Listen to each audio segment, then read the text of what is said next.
Тэгээд татварлагчдын хувьд ингээ аваад үзэхээр ерөнхийдөө энэ хөнгөлж чөлөөлөлтөд ашиглах тал дээр их муу ашиглах тал боيو хөнгөлж чөлөөлөлт хамрагдaltaй юм бол яагаад ингэ муу юм бэ гэхээр нэг талдаа бол ерөнхийдөө мэдэхгүй байна. Одоо санхүүгийн чиглэлийн үнж мэддэггүй юм. Татварын албад ер нь яадаг вэ гэхээр бид маш олон төлөвлөлтийг за ядуугаар юу хэлсэн байна. Хөнгөлж чөлөөлөлтөнд хамрагдаад буцаа авъя гэвэл бид хүчтэй аваа гэхлээр дууддаггүй байхгүй юу? Ерөнхийдөө тийм л хүмүүс аа. Өнөөдрийн байдлаар. Одоо явандаа бид нар сайжруулаад та хэд бол хамгийн хувь нэрээ ихэд үзэхээр нөгөө орон сууцны хөнгөлөлт, сургалтын төлбөрийн хөнгөлөлт гэдэг хөнгөлтүүд идэлдэг байдаг шүү дээ. Бүгдээ ихтэй сургасан бол тийм. За тэгээд орон сууц анхудаа худалдаа авсан бол тэгээд энийг мэдгүй өнгөрөөж хүмүүсээс аягүй их байдаг байхгүй юу? Тэгэхээр татварын алба бол ерөнхийдөө яаж яах вэ? Одоо манай бол хөгжөөл зөвлөн туслах татварын алба гэх нь яваад байна л да. Тэгтээ бол ерөнхийдөө бол энэ хөнгөлж чөлөөлөлт хамрагдах юм боломжуудаа маш сайн ашиглаж байгаа чи гэж татварлагчдад зөвлөд. Энэний хүрээнд ч гэсэн таягдаа өнөөдрийн сургалтын дээр нэрээ бас хэрэгтэй зүйлийг хийж өгөө гэж бодсон. Ер нь бол яг энийг ингээ харах юм бол уран бүтээлч таны зүгээс миний хувийн хувьд ч юм уу албан зүгээс харахад ерөөсөө мөнгийг бас гинт босгож өгөх боломж гэж харагдах байхгүй. Таатай багштай. Энэ боломж чинь нөгөө талдаа очихоор нөгөө татварлагчийн хувьд ханив дэвлэг гэсэн хүмүүсийн хувьд бол ерөөсөө сонголтыг өгч байгаа гэж хэлж байгаа. Нөгөө талд бол ашиг гэж ярьдаг шүү дээ. Ашигтай бол биш. Татвараас нь басгаж байгаа биш. Тэр хүнд бол сонголт өгч байгаа. Гэтэ сонголт өгөхдөө ямар сонголт өгч байгаа вэ гэхээр та татвараа төлөх үү? Эсвэл нийгмийн хариуцлагын хүрээнд кино урлагийг дэмжиж өнгө өгчүүл гэсэн асуултыг л тавьж байгаа. Энэ сонголт واخгүй юм. Тэгэхээр энэ хуулийн залтыг одоо бүгдээр аваад үзье. Та сонсоод надад бүхэн усаа өгчөхдөө байвар халуун байна. Нэг хувийн татварын хөнгөлөлт гэдэг аюу та сонсоод яваад нэг хүн гэж юм бэ. За одоо бүгдээр яг хуулийн үгийг уншаад үзье. Тэгэхээр борлуулалтын орлогын нэг хүн хүртэл дүн гэдэг юм хязгаарлалт юм. Хязгаарлалт гэдэг нь одоо миний жишээлээр тайлбарлаад өгч. Өнөөдөр миний борлуулалтын орлого 2 тэрбум төгрөг байлаа гэж үзэх юм бол тайлбарлая. Тэгээд би бусдад 200 сая хүртэл төгрөгийн хандад тусламжийг өгөх ийм боломжтой гэсэн. Тэгэхээр энэ бол нэг хүн гэдэг нь хязгаарлалт юм. Хүмүүс нэг хүн хүчээр татврын нэг хүн болоо гэж тайлбарс бодоод байгаа бох тийм. Нэг хүн татвар хэрэгцээ болов гэсэн тийм биш. Нэг хүн гэдэг бол ерөнхийдөө хандад өгчтэй хувьд бол хязгаарлалт байна. За нөгөө талаас. За албан татвар төлөгчийн орлого олох үйл ажиллагаатай хамаарал хөгжиж. Тэгэхээр кино үйлдвэрлэлийн салбарын кино хийдэг аж ахуйн нэгж биш л бол гэсэн нөхцөлөд очиж байгаа. Тэр хүний үнцэн үйл ажиллагаа таах. Кино үйлдвэр биш, урд урнаас салбар байж байгаа бүсэг төрлийн үйл ажиллагаа бүний худалдаа эрхэлдэг байж болно гэсэн. Тэгэхээр өөрийнх нь орлого олох үйл ажиллагаатай хамаарал гэсэн нэг асуудал. Дараа нь нийгмийн хариуцлагыг хүргээх. Тэгвэл нийгмийн хариуцлага гэж юу вэ гэдэг асуултыг бүгдээрээ тавьчих. Одоо яг уран бүтээлчийн зүгээр би та хэдийн үйл ажиллагаа нарийн мэдгүй байж магадгүй. Гэхдээ та хэд манай кино ихтэй одоо зүгээр анзаарч байгаа. За танай бүтээгдэхүүнийг кинон дээр хангалаад бий. Одоо тэрнтэй холбоотойгоор манай санхүүжилтийн өгөөч гэсэн байдлаар хамтран ажилладаг байна гэж ойлгодог. Юу нэг гэдэг чинь одоо би кино үзэх салаас хараад энд ингээд бүтээгдэхүүн аваад дотроо яг тэгж ойлгодог байхгүй юу? Зүгээр тийм байдлаар авч ирэх. Тэгэхээр энэ чинь нийгмийн хариуцлага гэдгийг бид юу гэж ойлгодог вэ? Нийгмийн хариуцлагын тухай хууль гэж. Энэ нийгмийн хариуцлагын тухай хууль дээр ерөөсөө сайн дурын үндсэндээ нийгмийг сайн сайхан болгохын төлөө гэсэн энэ ойлголтыг аваад байна. За тэгэхээр энэ хариуцлагыг хүрээд одоо дэмжлэг үзүүлэх зорилгоо ер нь бол та хэдэд кино урлагийнх нь дэмжлэг өгч гэдэг чинь энэ чинь нийгмийн хариуцлагыг биелүүлж байгаа шүү дээ. Тэр уул уурхай салбар тийм биз? Тийм байдлаар авч үзээд байгаа болохоор би та хэд чиглэж яриад байгаа шүү. Та хэд угаасаа соёлын үүрэгтэй нийгмийн хариуцлага, нийгмийг сайн сайхан болгохын төлөө явдаг хүмүүс болохоор юм байна. Хандаарай. За тэгээд үндсэн хөрөнгөнд оруулсан хөрөнгө оруулалт байх юм. Тэгвэл үндсэн хөрөнгө танайны продакшн байлаа. Бүтээгдэхүүн үндсэн хөрөнгөтэй. Энэ хөрөнгө чинь зориулаад камер худалдаад аваад өгч юм. Энийг хэлээд байна. Тэгэхээр үндсэн хөрөнгөж оруулж байгаа хөрөнгө оруулалт үйлчлэх юм байна. За дээр нь харилцан хамааралгүй этгээдэд өгсөн санхүүгийн дэмжлэг хандив.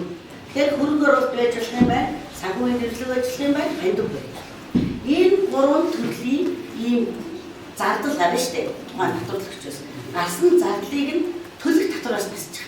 Тэр нэг юу байгаа айгүй мундаг юм. Гэтэ энэ концепцийг яагаад энэ хуулийн өөрчлөлт орсон бэ гэхээр одоо ингэ тийм. Манайх ч нөгөө төсөө бүрдүүлээд татварын орлогыг төсөө бүрдүүлчихэж байгаа. төсвийн бүрдүүлэлтээс мөнгө барилдаг шүү дээ. За соёлын амт хэдэн төгрөг. За энэ нь одоо тэр сам мөн байдаг юм тэр үүрээ дамжуулаад энэ үнэтэй зарцуулна. Тэгээ энэ чинь яадаг вэ гэхээр худалдаа авалт хийх боллоо. Нэг худалдаа авалт хийхээр мэдээ сая төгрөгөөс дээрч гарчих юм бол тендер зарлаа. Тийм биз төгрөг бол. Ингээд явгаар чи ерөөсөө энэ чинь удаашраад байгаа байхгүй. Нэг төсөл таад гаргаад ирлээ одоо ингээд кино хийх төсөл гаргаад ирлээ. Тэгээ энэ төсөл дээр ингээд ажиллахаар энэ төсөл шаардлагатай тоног төхөөрөм зөвхөн бусад бүтээгдэхүүн ингээд ирэхээр цагуун дутагдaltaй болдог. Тэгэхээр энийг чинь хэрэгжүүлэхийг л хэлээд байгаа байхгүй. Тэгэхээр юм байна. Тэгэхээр одоо бүгдээрээ яаж байгаа вэ? Тэгэхээр тэр хүн сая төгрөг өгчих юм бол төлөх татвараас нь сая төгрөгийг шууд хэсчихэж байгаа. Уг нь бид нар татвар ногдуулахдаа орлоос нь зардаасаа ашигаас нь тооцдог байдаг. Татвараас нь нийч хасч байна. Тэгэхээр энийг маш сайн ойлгож байгаа тохиолдолд нөгөө татварлагчийн хувьд бол та сонголт өгч байгаа байхгүй юу? Манай кинод хөрөг оруулах юм уу? Эсвэл татвар төлөх юм уу гэсэн. Тэгэхээр төлөвлөснөө авахгүй тул одоо энэ үйл яг үндсэн концепц нь өгж авч байгаа гэхээр хэрэгтэй хүн хэрэгтэй газар нь шууд л дэмжлэг үзүүлчихэл гэсэн. Тэгээ ингээ ярих юм бол манай энэ нөгөө төвлөрөөд хөрөг зарцуулаад хөрөг дундаас нэгтээд яг өндөр тойрсон төсвчигээ доош очоод 50% очоод байгаа ш. Тэгтүүгээс 100% ингээд очиж үсмийг хөтүүлэх гэдэг байгаа гэсэн санаа. Хуулийн концепц нь тийм. Тэгэхээр одоо ерөнхийдөө ингээд бид нар яг энэ чиглэлээр нэлээд ингээ аваа явж байхад татврын хуулийн нэг рүү ашиглана гэж хүмүүс яриад байгаа. Ашиглах биш шүү дээ. Тэр үнийг би сайн санав. Харин бүр боломжийг гаргаад зөндөө орныг хийх боломжийг гаргаж байгаа гэсэн. Тэгэхээр яг энүүгээрээ бол ялангуяа нийгмийн хариуцлагын төлөө байдаг татварлагч нийгмийн хариуцлагын төлөө юм хийдэг сайн дурын одоо төрийн бус гэж зөндөө мянган хэдэн мянган төрийн бус юм хийгээд өөрсдөө хүлээсэн авах хүн байхгүй. Тэдрийг л өрөөсөө сайхан юм хийж боломжийг гаргаж. Урд нь тэгэхээр татварлагчид хандад төсөлмжтэй аяг хэцүү шүү дээ. Та түрүүний харж байсан. Надад энийг өгч бүтээгдэхүүнийг чинь харуулчих. Ингээд хамтран ажиллах болчиход байгаа. Одоо тэр шаардлагагүй. Юусе өгсөн мөнгөө татвараас асчвал гэсэн асуудал ярьж байгаа юм. Ийм байдлаар зохицуулж авсан. За тэгээд нийтдээ ингээд 11 төрлийн салбарт байна. Тэгэхээр одоо та эдгээр холбоотой салбарыг би шууд яриа. Энэ бол 22/9-3-аар. За тэгэхээр одоо бүгдээ энэ ингээ хуулийн бушгийн жижиг өнгөлүүд байгаа юм шиг мөртлөө хэрэгжилт нь маш өргөн цагаараа хамжиж байгаа. За одоо жишээ нь бүгдээрээ ингээд за байгалийн баялагт нэг юм шаардлагатай. Эндээ амтан ус зэрэг байгалийн баялаг гэдэг дөрвөн субъект ороод ирж байгаа. Байгалийн баялаг, амтан байгалийн баялаг, ус баялаг мөн байгалийн баялаг байна. За ингээд дөрвөн субъектийн хувьд хамгаалах, нөөцийг нэмэгдүүлэх, зохистой ашиглах, нөхөс хэрэглэх дөрвөн үйлдэл ороод ирж байгаа. Тэгээд зүгээр ингээд уушдгүй ийм л хуулийн заалт гэсэн. Яг хуулийн эрх зүйдлээс тайлбарлаа. Тэгээд яаж бид нэр хамгаалж болж байна. Хамгаалалт одоо домоор хамгаалах хашаа тавих гэлээ. Нөөцийн нэмэгдүүлнэгээр тарих болж байна. Тийм болоод зохистой нөхөс хэрэглэхээр дахин сэргээж маш тийм олон төрлийн үйлдэл ороод ирж байгаа. За тэгвэл одоо яг ийм маягаар ажиллаж байгаа байхгүй. Одоо шинэ агаар ус хүчний бохирдол энэ гурвыг бууруулах зөрчилтэй саарлах гэдэг. Тэгэхээр одоо зүгээр ингээд нөөцийн нэмэгдүүлээ зохистой ашиглах нөхөс сэргээд нэг процессууд аваад байна. Тэгэхээр энэ хуулийн зал зүгээр зүгээр уншдаг зал биш шүү гэж би зөвлөдөг. Сайн ингэж уншаад байгаа. Энийг ч ойлгох юм. За одоо чинь бүгдээ ингэж аваад үзье. Танаас албарыг аваад үзье. 22/9-3 үнэтэй албаа. За соёлын өвлийг хамгаалах сэргээх гэж байна. Хоёр байгаа сэргээх. За тэгээд музей номын сангийн үнд ажиллагаа болон одоо та эдгээр хамаартай байж болох хөгжим, кино, гар урлал, тайлбарын урлагийн бүтээлийг туурах юм байна, тоглох юм байна, түгээх юм байна. Гурван үйлдэл орж байгаа байхгүй.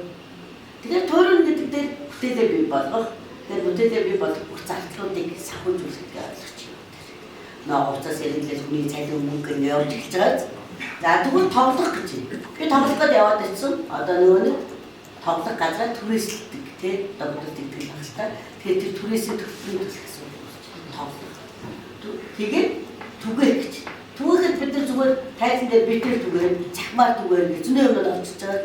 Тэгэхээр энэ чинь зүгээр нэг үгний цаана маш олон том юм концепт үйлдэлүүд явж байгаа гэдэг нь миний хувьд хараад байна шүү. Тэгэхээр та хэд надаас илүү мэднэ. Тэгэхээр үүнийг хэлж ойлгож.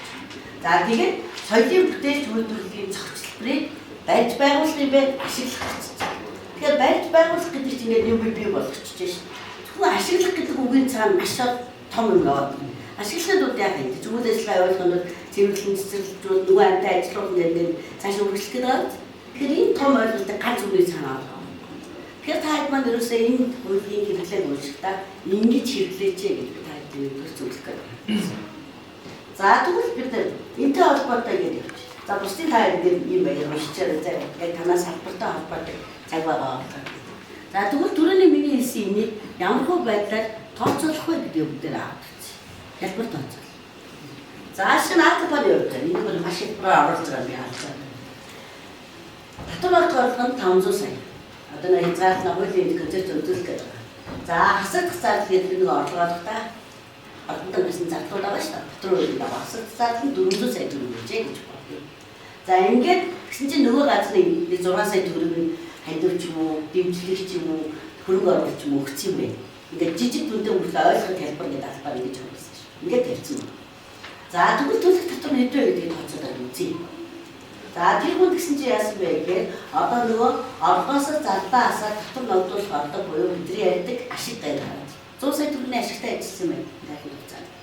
За энийг 10% татвар төлдөг шүү дээ. Ингээд 10 сая төгрөгийн татвар төлөх байсан юм байна. Гэтэл энэ хүн 6 сая өгсөн. Гэтэл нөгөө борлуулалтын орлогын 1% гэдгийг харуулахын тулд албаар юм өгдлөгөөр харилцаж. Тэгэхээр 500 сая борлуулалтын орлогын 1% чинь 5 сая төгрөг байгаа. Тэгэхээр энэ 6 сая өгсөн ч гэсэн 5 сая төгрөг гэсэн хязгаарлалт руу орж ирсэн. Тэгэхээр энэ чинь татвар төлөгчдийн хувьд таны борлуулалтын орлого хэд байх вэ гэдгээ бас тооцоод очие гэсэн санал. Одоо үнээс ч хамаагүй их юм болох нь шүү. Танай борлуулалтын орлого гэж юм байна. За тэгэнгүүт нөгөө татвар төлөгч маань яг өгөхөөр 10 сая төлөх байсан бол ингээд заалтаа болоод 5 сая төгрөгийн нөгөө хүнд өгсөн 5 сая төгрөгөөр хасаад 5 сая төгрөгийн татвар төлж байгаа. Тэгэхээр энэ татварлагчийн хувьд хандив өгсөн үед бол сонголт байгаа. 5 сая хүнд өгөх юм уу? Татварлах юм уу? Үнийн хувьд 10 сая гэсэн төлөх татвар байсан. Тэгэхээр төлөх татврыг чинь бууруулж шүү гэсэн. Тэгэхээр хин ч гэсэн зүгээр татвар төлснөө мэдгүй ингэж явснаа гэж хүмүүс тэгдэг байхгүй юу? Сайн сайхан юм зориулчаад адилхан надаас татврын зардал гарч байгаа юм зү. Ийм байдлаар тодорхойлох явах байл гэсэн. Тэр энэ дээр хараагүй ойлгомжтой болж байгаа тийм. За энэтэй холбоотойгоор хуулийн бас зохицуулалт байгаа хэрэгцээ зохицуулалт. За энэ дээр яасан бэ гэхээр 22-14 залтан дээр нөгөө сая заасан хөнгөлт идэх бүтээн байгуулалт төсөл үйл ажиллагаа тавьдаг шаардлагатай стандартын салбарын асуудал эргэсэн засгийн газрын гишүүн баталж хяналт тавина гэсэн юм байна. Одоо тэгэхээр хөнгөлтийг бол татвар эдлүүлнэ эрхийн дагуу. Гэхдээ энэ яамдуудтайгаа хамтраад бүх салбар одоо энэ 11 гэж ингээд ийм болон ямарлцаад ирж байгаа. Энэтэйгээ хамтраад яагаад хамтарч байгааг бид ч мэрэгжлийн үйл. Тэгвэл туурах дотор ямар зардал гардаг эдгээр тодорхойлохгүй. Би мэдгүй шүү. Тэр байж би мөнгөд авч чадсан шүү. Тийм ч тийм. Эднэрийн дотор гэдэг гэсэн. Тэгээс үйл ажиллагааны дотор байгаа тэр туурах гэдэг үгэн дотор юу н ордог гэдгийг мэдгүй байгаа байхгүй юу? Одоо хүн тээвэрлээ явж байгаа тээврийн зардал нь ордоггүй. Мэдгүй шүү. Ийм дараа авчихсан гэсэн. Тэгэхээр яамдууд маань ингээд батлсан. За танахтай хамааралтай соёл спорт аяж үйлчлэл залуучуудын яам хамаарах хэрэгтэй гэж ойлгож байгаа. Энэ яам маань А775 гэсэн тушаалаар сайдын тушаалаар 2025 оны 5 сарын 5-ны өдөр энэ шаардлага батлаад ирүүлчихсэн. Тэгээ ирүүлэхээс гадна нийтэд дараач үлдээд хөлзөө яам үлдээд одоо та яг импор авах нэг олж чадна гэсэн. Ийм дугаар нөгөө тавьчихсан. За энэ шаардлагууд дээр яаж байгаа вэ гэхээр яг түр юу байх юм бэ гэдгийг заах. Одоо 2025 оны жилийн эцсийн тайлбар аваад бид хөнгөлтийг эвлүүлэх гэж явж байна. Одоо хөнгөлтийг эвлүүлсэн. Тэгэхээр хөнгөлтийн эвлүүлэлт яг үгээр нөгөө татварлагч тайлбараа ингээ хасаа гаргацсан байна. Одоо бид нар шалгаад нийтдээ 304 татвар төлөгчид 110 тэрбум төгрөгийн энэ хөнгөлтөнд хамрагдсан явж байгаа. 2025 онд гэсэн. Тэгэхээр үйл ажиллагаа бүтээн байгуулалт төсөв гэдэг аюу том ороод ирж байгаа сайн. Одоо мэдээж киноч та гэдэг нэг жилдээ батаахгүй төслүүд орчдөг баг тийм. Ингээд төсөл. Яагаад төсөл гэж орж байгаа юм бэ гэхээр энэ чинь тодорхой хугацаатай байх юм байна. Тодорхой төсөлтэй байх юм байна. Тодорхой зарцуулалттай байх. Төслийг бид ингэж байна. Тийм ийм байгаад байгаа гэж. Тэгэхээр та яг одоо олон жил явах тухай тайлбар тавьж. Тэгэхээр 3 жил яагаад бид нар төслөөр орсон гэхээр 3 жил явж байгаа бүтээн байгуулалт 4 жил явж байгаа бүтээн байгуулалт чинь одоо эргээд яаж юм бэ?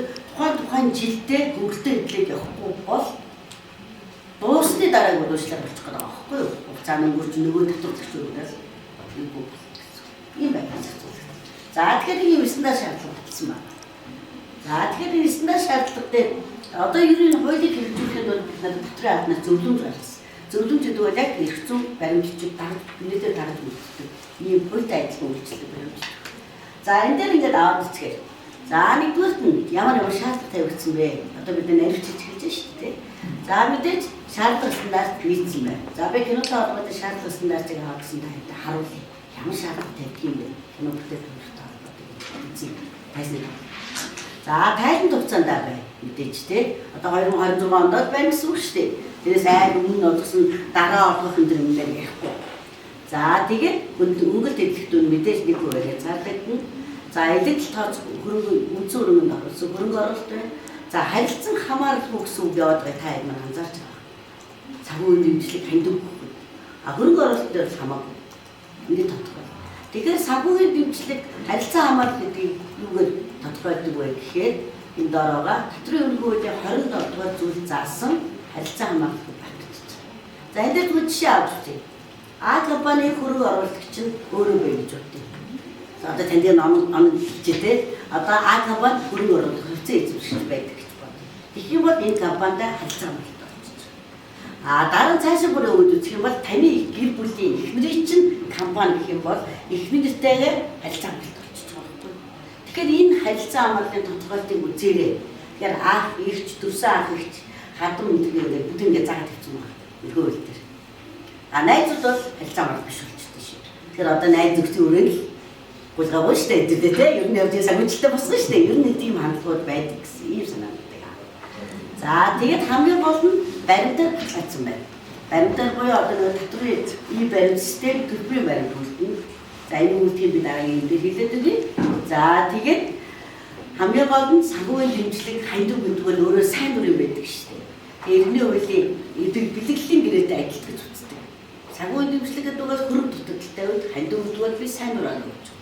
Тэгэхээр иргэний хуулийн бэлтгэлийн гэрээтэй адилтдаг учраас гэрээ байгуулахын шаардлага. Тэгвэл бэлгэлээ буцаач наа за бэлгэлээ өнөөдөр авчихсан юм л та. Тэ хөнгөлт идэлсээ дараачлаа. Хөө боллоо жилийн дотор буцааж хэрэгтэй шүү дээ. Ийм. Тэгэхээр гэрээ байгуулахын шаардлага бэлгэлийн гэрээ. Гэрээ байгуулчихад тэрнийхээ дараа санхүүгийн жилийн дараа хөнгөлт идэхтэй энэ гэрээ дүүсэн акт өртөлж. Актыг яагаад өртүүлж байгаа юм бэ гэхээр таны өгсөн сая төгрөг ийм юм зарцуулах гэсэн шүү. Нөгөө авах гэсэн командаар зарцуулсан шүү гэсэн ийм актыг. Тэр гэрээг харин одоо батлууд нь актаа бол зүгээр хоёр талууд нийлсэн байна гэсэн. Ийм байна. За тэгээд ийм байдлаар тодорхойлсон байна. Тэгэхээр одоо бид нар цахим татрын систем ямар өөрчлөлт орсон бэ? За тэгэхээр А компаниас мөнгө авлаа гэж бодъё. Одоо А компани гэхэд танаа төсөлт юм уу танаа уран бүтээлч одоо уран бүтээлтэй холбоо ямар ч хүн багтаа энэ байсан мэдгүй шүү. За танаа хөнгөж өгч өгдөө шүү. Одоо тий ингээд уран бүтээлчд мөнгө өгөх. Тэгэх юм бол та яах вэ? Мөнгө авсан юм шүү. Одоо би таны авч талаас нь яриад байгаа шүү. Одоо авсан хүн яах вэ гэхээр цахим татрын системд ордог шүү дээ. Ийм баримт систем. Гэтэ аппарат биш шүү дээ. Компьютераар ороод энэ баримт үүсгэх гэдэг нь орж байгаа. Бизнес үйл ажиллагаа гэдгээ сонгоод нөөдрийн 3-1-ээс бусад гэдгээ сонгоод таатай 3-22-922-93 гэсэн ийм тодорхойлтыг сонгоод баримт өргөдөг. Энэ баримтыг яагаад заавал бид ингээд тусна авч байгаа вэ гэхээр нэгдүгээр нөөд ногдохгүй юм. Нөөдийн асуудал асуудал байна. Хоёрдугаар энэгээр өгчрөөд нөгөө авсан газрыг хасагдахгүй зардал байна. Хасагдахгүй яагаад гэвэл татвараас насах гэдэг шүү дээ. Тэгэхээр хасагдах зардал биш байхгүй үйл ажиллагаатай холбоогүй юм чинь. Ийм байна. За ингээд баримт өргөдөг гэсэн. Тэгвэл энэ баримт чинь манай системд ороод ирсэн байна да. За тэгвэл жилийн эц тайлан өгөх гээд очлоо. Тэгэхээр өнгөлтийг өнөөдөр би 4 сард авсан ч гэсэн жилийн эцсийн тайлангийг хасагдана шүү дээ. За тэгэнгүүт одоо нөгөө нэг хөрөнгө оруулсан этгээд маань энэ хөнгөлт тайлангийн маягтан дээр жилийн эцсийн ТМ1А гэсэн энэ маягт байгаа. Тэгэхээр энэ маягтыг нөгөө өгсөн үн юм. За би энэ компани ийм хүн ийм төлбөрийн баримт надад өгөөд ийм зориулалтаар энэ хуулийн дагуу сая төгрөгийг би өгсөн байна гэдэг ингээд гараад хяналт яам дээр билээ сожи амсан байна. За тэгэнгүүт Одоо би санхүүгийн дэмжлэгч юм уу хөрөнгө оруулалт гэж бүгдээр ярьсан шүү дээ. Үндсэн хөрөнгө гэхээр юусэн 1 жилээс дээш хичээл хөрөнгө оруулалт. Тэгээ танад одоо хувьц хэрэглэний яажуудыг би мэдгүй байна. Үндсэн хөрөнгө бүртгэдэг бол тоног төхөөрөмж инээд дээр яваад бүгдээр авах үндсэн хөрөнгө оруулалт гэж тодорхой. Үндсэн хөрөнгө авсан бол нэг юм бэ. Санхүүгийн дэмжлэг хандив авсан бол нэг юм вэ. Вэ бүгдэгтөө. За энэ хүнээс ингэж авсан, энэ хуулийн дагуу авсан, энэ төгрөгийг юу зарцуулсан бэ гэж хараад. Цалин болгоод тэдэн үнд өгсөн. Тэгэх юм бол нөгөө хүмүүс нь цалин тэд 10 гэсэн байхдаа тайлбарсан байна.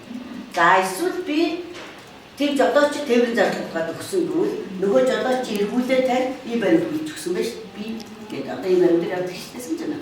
За эсвэл ийм хурц судалдаж авсан гэвэл компаниас хурц судалдаж авсан баримт ороод. За хоол мол зарцуулсан байж болно шүү дээ. Тэгэх юм бол энэ зарцуу дандаа баримтуудаа энэ дээр оруулаад өгөх юм. Тэгэнгүүт одоо бид хүмүүстэй хэлүүлэхдээ энэ зарцуулалтын дүн өгсөн дүн хоёрыг ч малчилж байгаа. За энэ авчийн хэлхэн байна гэсэн юм байна. Тэгэхээр хүнээс мөнгө авсан хүмүүсийн хувьд ямар үүрэг үлдээх вэ? Авсан мөнгөний зориултын дагуу зарцуулах юм байна. Гэрээгээ акт үлдэх юм байна. Хоёрдугаарт нь энийг төлбөрийн баримтаар баталгаажуулж өгөх үүрэг. Тэгвэл бид нар хүнээс юм авчаад энийг нэг бэг бүрэн өгч өгөө тэр хүн чинь бүгд эзэлж чадахгүй гэж шууд хэлдэг байна. За ийм маягаар өөрчлөлтөө байна. За тэгвэл өн миний нөгөө юу вэ? Нөгөө юу байгаа? Шаардлага дээр байгаа. Яаны бэлэн шаардлага дээр кино урлагийн бүтээл зөвлөг тоглох хэрэгтэй. Гурван процесс яваад байгаа ч энийг аюулгүй анхаарай шүү дээ. Тэгэхээр боломжоор бид ингэж харна гэсэн үг. Өөрөөр хэлбэл урлагийн бүтээл туйлах. За кино урлагийн бүтээл туйлах юм байна. Туйлах дотор нь танаа бүх юм ордог байх гэж би зүгээр ойлгож энийг мэрэгчлэн юм шүү дээ. Тоглох гэхээр одоо ингээд түгээр гэхээр мэдээж цуслал зэрэг марк гэх юм байдаг байлгүй гэж би зүгээр бодож байна. За энэ кино урлагийн дэмжих тухай хуулийг дээр соёлын бүтээлүүдийг дэмжих тухай хууль тохиолч хэлдэг тухай хуулийг мөрдөг болно. Их шаард. Ингээ одоо задраад ирэнгүүт зорилго нь юу ах вэ гэхээр Монгол улсын кино урлагийн уран бүтээлчдийн оюуны бүтээлийг олон танилцуулаад олон улсаас бичих юм байна. За өөрсдөө чадварыг дэвшүүлэх юм байна. Соёлын бүтээлүүдийг хөгжүүлэх юм байна. Ийм зорилгыг агуулж байгаа. Тэгвэл энэ баримтлах их зүйн баримт чинь юу вэ гэхээр олон улсын тэргүүлэх чиглэлийн наадамд оролцох Ялангуяа дотоодын давуу хэрэгчих юм байна. За дээдийн давуу хэрэгчих юм байна. За дээд 73 дээр манай Алтан байдлыг судалсан Карн. Тийм. Италийн нөгөө кино наадам, Францын кино наадам, Францын нөгөө Канны кино наадам юм билээ шүү дээ. Энэ хоёрт оролцох уран бүтээлүүдийг бол таны санхүүгийн хэмжээр болох боломжтой байна. Тэр иш оролцох юм дээр Венецийн кино наадам гэж юм тий. Тийм, Венецийн. Тэгэхээр энэ 73 тайлбарыг мэддэг байх гэсэн. За одоо тэгэнгүүт кино урлагийн талаар бодлоготой нийцсэн байна гэсэн. Энэ бодлоготой нийцсэн байна гэдгийг бид нар яаж харддаг вэ гэхээр одоо бид ингээ яам дээр кинохгүй яваад шүү дээ. Тэм бол тийдэж шүү дээ. Тэгэхээр бид нар яамд яагаад ингэ дэнэхээр одоо дараа жилээс бид нар сангийн аам хүмүүс. Сангийн аам бид нар төсөв барил. Тэгвэл уран бүтээлчдээ төсөл хэрэгжээд ингээд явсан төсөл хийж дүнтэй гэж би хэлсэн шүү дээ. Одоо энэ кино хийх гээд ингээд явж байгаа юм уу? Энэ бүтээл дээр ийм зардал гараад бус хамтлагчаас мөнгө авч байгаа юм бол гээд соёлын яамны багц дээр бид нар хаслах гэж байгаа. Тэгэхээр яам энэ дээр бодноо л. Тийм үстэй. Төсөөс хуваалдаг мөнгөний чинь одоо кино уран бүтээлчид энэ хуулийн зохицуулалтын дагуу босгоод ирж байгаа юм чинь одоо ялангуяа соёл дээр спортын барилга байгууламжаар бид нар ингээд үзэхээр тэр чинь нэг жил байхгүй юм чинь төслөө аваад ороод ирж байгаа байхгүй юу? Ингээд аваад орж байгаа 3 жилийн хугацаанд тэгвэл таны нөгөө нэг нийт бодлогын хүрээнд барих 20 санхүүгийн спортын барилгыг чинь нэгийг тэнд барьж байгаа юм байна гэдэг нийт хууль улсын зүйлс. Энэ зөв сангийн зохицуулалтын хяналтыг хэрэгжүүлж байгаа гэсэн. Яг майжийг тэргээр хасчихгүй л дээ. Гэтэ зүгээр анхааруулж хяналт тавиа. Тэхийн тулд одоо яаж яах вэ гэхээр одоо яамдууд маань энэ шаардлага бид нар чинь ингээд энэ хуулиус оролцны юм байгаагүй ийм хөнгөлт бидний хувьд байгаагүй. Ялангуяа энэ чинь цаанаа ингээд төлөв татвараас асна гэдэг чинь энэ бий болж байгаа мөнгө чинь улсын мөнгөөр бий болж байгаа байхгүй юу? Тэгэхээр улсын мөнгөөр бий болж байгаа юм чинь бүртгэж авах бид нар шаардлагатай. Бүртгэж авах нь гэхээр салбарын яам. Салбарын яам гэхэд бодлого гаргаж эхэлж байгаа. Тэгвэл өнөөдөр бодлого гарахгүй чинь хүн болгон тэнд нийтэд ингээд заал барих гэсэн яа. Хүн болгон гүйчээр ингээд зам ам яваад өөрсдөө дураар хийгээд эхлүүл яах вэ гэсэн юм байна. Тэгэхээр бодлого гарах асуудал. Тэгэхээр кино урлагийнсан талаар бодлого гарч байгаа. Одоо нөгөө нэг төслүүд ингээ бодлогод байдаг бодлогын баримтч байна. Одоо ийм чиглэлийн кино мөн байдаг багтаа бодлого бид. За ингээд ороод ирэнгүүт одоо тарааг бүр навьчихсан заах юм. Тэгэхээр энэ шаардлагыг л таад маань биелүүлэх ёстой гэсэн. Тэгэхээр яаж Монголын түүх залуучдын хүмүүжил төлөвлөлт бат хөвшүүлэх чиглэсэн бүтээл байна. За тэгээд олон улсын кино наадамд өрсөлдөх зорилготой байна тий. Угсаа ийм зорилготой дайрагч бүтээл хоол зүйл байна. Олон улсын өрсөлдөх кино бүтээлээр оролцох. Одоо шинэ оролцох гэдгийг аваад үзье. Тэгээ одоо кино наадам киногаа аваад явуулсан чинь зардал хэрэгтэй болчихлоо гэж бодъё. Тэгвэл энийг бид нэр яах вэ? Энэ хөнгөлөлтөнд хамруулах уу? Өнөөдөр би зардал хэрэгтэй өнөө хүнд өчөө хэлье. Тэгвэл энэ хамрах уу? Хамрах уу? Яг түгэл гэж байгаа үстэй тий? Одоо сүнзэнд оролцож байгаа үстэй. Тэгэхээр энэ чинь яг нөгөө зохион байгуулалт тийм байгаа оролцож байгаа юм чинь оролцсон гэдэг чинь очих байгаа. Очих байгаа зардал надад хэрэгтэй. Ийм байдлаар явна гэсэн. За тийм үндэсний кино бүтээлийг хадгалахыг сайжруулах нийтлэлээр боломжийг өгдөг. За тийм кино үзүүлж байгаа. Ийм байдлаар тооцоолсон. Одоо бүх энэ шаардлага үүргээр энэ хууль маань 35 хүртэл хэрэгжих юм. 35. Тэгэхээр энэ дээр энэ хэрэгжин гэдэг чинь 10 жилийн хугацаанд бас нэлээд их боломжийг бид нарт хангах. 10 жилийн зөвшөөрөм бариад дуусна нөгөө нэг баг байшаа барьчаад нь шүү дээ. Нөгөө нэг 20-30 жил бүхгүй шүү дээ. Тэр соёлын төмөө барьчих гэж байгаа байхгүй тэр ингээд гацсан байгаа хөрөнгөдөө бусгаад ирлээ тэр сэг болж байгаа гэсэн. Тэгээд ийм байдлаар ингэж авах. Тэгэхээр энэ бол татврын хувьд маш том нэмжлэг. Ялангуяа одоо энэтэй холбоотой спорт яаж өгч байгааг та харж байгаа. Одоо яг маа сакс мөн. Одоо тэр чинь түрүүн анзаарсан бол спортын холбоо тамирчин дасгалжуулагч дэмжлэг өгөхөөр шууд хасагдаад байгаа. Яаж өгч чинь. Тэгэхээр яг ийм байл. Тэгээд кино урлагийг эндээс сурлаад хөгжүүлэх боломж байгаа байхгүй юу бүтээлчтэй. За ялангуяа одоо яг энэ кино сан гэж хариулж байгаа төрийн байгууллагууд дэмжиж болж байгаа гэсэн. Тэгэхээр одоо яг үгээ дараагийн шилдэг таад маань кино урлагт ханд өгөх боломжтой хүмүүсээ цуглуулж байгаа манай зөвхөн туршлагыг авах хичээл талчж байгаа. Одоо яг ийм байдлаар явж байгаа. Бид ч гэсэн энэ чиглэлээр ажиллаж байгаа. За баярлалаа.